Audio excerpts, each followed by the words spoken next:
लिए मैं मनीष का रुख करूंगी, लेकिन आपको बता दें मनीष, मुझे लगता है ये अपने आप में बड़ा अनोखा मौका होगा जब शहबाज शरीफ खुद आए, उन्होंने ये बताया कि हाँ हमें नुकसान हुआ है, हमारे फौजी ठिकानों को टारगेट किया गया है, हमारे मिलिट्री पर्सनल्स का नुकसान हुआ है, क्योंकि पाकिस्तान की फितरत है कभी भी अपनाना नहीं। और ये मौका था जब पाकिस्तान ने चीजें एक्सेप्ट की हैं। मनीष, अगर आप बता पाएं, क्योंकि हम बार बार ये कह रहे हैं कि पाकिस्तान पर विश्वास ही नहीं हो रहा कि आखिर ऐसा क्या हो गया कि शहबाज शरीफ आते हैं, उनके ऊपर जो अटैक्स हुए वो एक्सेप्ट करते कि हाँ भाई हमें नुकसान हुआ है, दूसरी तरफ ये कहते हैं कि अब हम जंग नहीं चाह रहे हैं, हम भारत से बातचीत करना चाह रहे हैं, बातचीत के जरिए चीजें हम सामान्य करना चाह रहे हैं, तो कुछ भरोसा सा नहीं हो रहा है।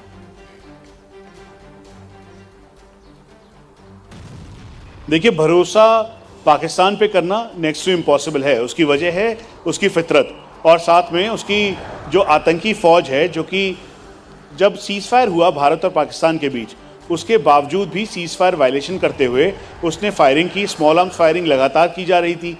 उसके साथ साथ घुसपैठ की कोशिश लाइन ऑफ कंट्रोल से लेकर इंटरनेशनल बॉर्डर पर पाकिस्तान के द्वारा किया जा रहा था। और यही वजह है कि जब 22 अप्रैल को ये पहलगांव में आतंकी घटना हुई, आतंकी वारदात हुई, उस दौरान 26 मासूमों की जान गई। उसके बाद भारत ने तय कर लिया कि पाकिस्तान को पाकिस्तान की भाषा में ही जवाब देना है। और यही वजह है कि अब जाकर भारत का एक ऐसा ज़बरदस्त एक्शन पाकिस्तान को दिखाई दिया, जिसके बाद शहबाज शरीफ खुद आए और उन्होंने इस बात को कबूला कि उनके जो वाइटल इंस्टॉलेशंस हैं, मिलिट्री ठिकाने हैं, उनको नुकसान पहुंचा है। पाकिस्तान और भारत में सिर्फ ये एक बहुत बड़ा अंतर है कि पाकिस्तान सिविल लोगों को निशाना बनाता है, भारत कभी भी पाकिस्तान के सिविल लोगों को निशाना नहीं बनाता है। पाकिस्तान मिलिट्री इंस्टॉलेशंस के साथ साथ जो ह्यूमन शील्ड के तौर पर वो अपने सिविल लोगों को या सिविल एयरक्राफ्ट को रखता है, लेकिन भारत कभी भी सिविल एयरक्राफ्ट या फिर सिविल लोगों की तरफ गोलीबारी नहीं करता है। तो यही वजह है कि कल देर रात से लेकर अभी तक कोई भी औपचारिक जानकारी नहीं आई है जिसमें ये पता लगे कि सीज़ फायर वायलेशन हुआ है या पाकिस्तान की तरफ से फायरिंग की गई है। लेकिन हम आपको फिर से बार बार बता दें कि अभी तक अब से कुछ देर बाद भारतीय सेना के द्वारा औपचारिक तौर पर स्थिति को क्लियर कर दिया जाएगा। एक बार फिर से आप तस्वीरें देख लीजिए। यहाँ पर चूँकि सुबह का वक्त है, लोग सैर के लिए ज़रूर निकलते हैं, लेकिन बहुत ही कम लोग निकलते हैं। इतने दिनों से कोई जो सैर के लिए इक्का दुक्का लोग आ रहे थे, अब यहाँ पर जो तादाद है लोगों की वो धीरे धीरे बढ़ती जा रही है। ये पूरा जो डलगेट का एरिया है, यहाँ पर होटल्स हैं, लोगों की रिहाइश है, हाउस बोट है, शिकारा है, सब कुछ यहाँ पर सिचुएशन बिल्कुल इतने दिनों से अलग थी। लेकिन आज ऐसा लग रहा है कि स्थिति थोड़ी संयमित होगी, नियंत्रित होगी, जिसका असर अब से कुछ देर बाद प्रिया यहाँ पर देखने को मिलेगा। बिल्कुल मनीष, और देखिए भारत का स्टैंड बिल्कुल क्लियर है। भारत ने बार बार पाकिस्तान को ये बताया है कि हमारा मकसद सिर्फ और सिर्फ दहशतगर्दी को खत्म करना है, टेररिज्म को खत्म करना है, हमारा मकसद इसके अलावा कुछ भी नहीं है। हम शांति चाहते हैं। लेकिन हम जरा पुंछ की तस्वीरें दिखा दें। पुंछ एक ऐसा इलाका जहां लगातार पाकिस्तान की ओर से हैवी शेलिंग की गई, यहां पर तोप से गोले दागे गए, कितने सिविलियंस को टारगेट किया गया, लोगों के घरों को निशाना बनाया गया, यहां तक कि पुंछ में गुरुद्वारे को भी टारगेट किया गया। तमाम जो कायराना हरकतें हैं पाकिस्तान की ओर से पुंछ में नजर आई।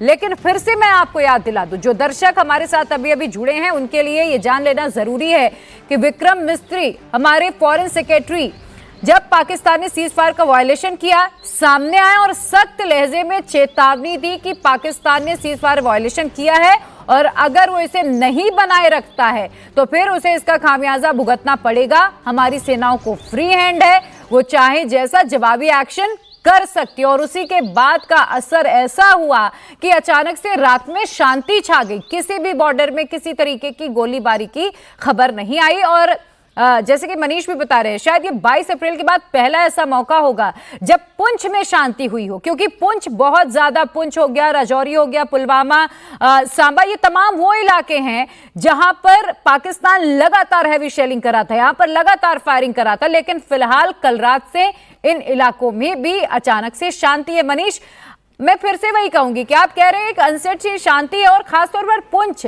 जो पाकिस्तान के टारगेट में लगातार बना रहा। क्या ये चौकियों को तबाह करने का असर है? क्या पाकिस्तान के पास कोई आड़ नहीं बचा है फायरिंग करने के लिए, या फिर वाकई वो सीज फायर फिलहाल मान रहा है?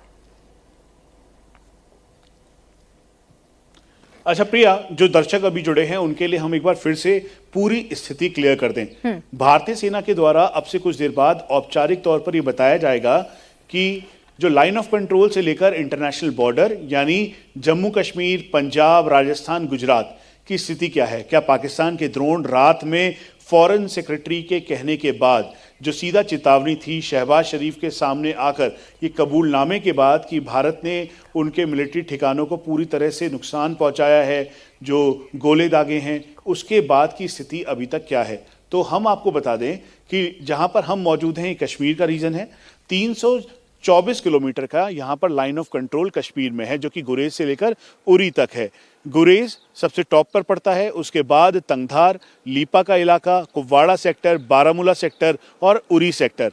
यहाँ पर अभी तक कोई भी सीज फायर वायलेशन की जो घटना है या पाकिस्तान की तरफ से सीज फायर की कोई भी जानकारी अभी तक नहीं मिल रही है, क्योंकि इस समय तक बहुत ही क्लैरिटी के साथ भारतीय सेना के द्वारा ये बता दिया जाता है। जो टॉप सोर्सेज हैं, हमने उनसे पूछा कि क्या इस समय सीज फायर हुआ है, सीज फायर वायलेशन किया है, तो उन्होंने कहा है कि अभी हम एनालाइज कर रहे हैं सिचुएशन। इक्का दुक्का जरूर यहाँ पे स्मॉल आर्म्स फायर हुआ है, लेकिन तोपों के गोले खुले हैं या नहीं, थोड़ी देर में इसमें क्लैरिटी दे पाएंगे।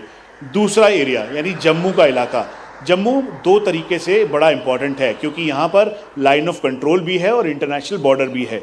जो लाइन ऑफ कंट्रोल है करीबन 208 किलोमीटर का है, जो कि शौजियान यानी पुंछ सेक्टर से लेकर अखनूर तक पड़ता है। यानी पुंछ, कृष्णा घाटी, भिम्बर गली, उसके बाद मेंढर, राजौरी, सुंदरबनी, नौशेरा और फिर उसके बाद अखनूर। नौशेरा में ही पड़ता है कलाल, जांगड़ और लम, जहां पर लगातार सीज फायर वायलेशन पाकिस्तान की तरफ से पहले किया जा रहा था। पुंछ में जो गुरुद्वारा है, पुंछ में जो लोगों के घर हैं, जो सिविल एरियाज हैं, उनको टारगेट किया गया और इस एरिया में सबसे ज़्यादा नुकसान हुआ।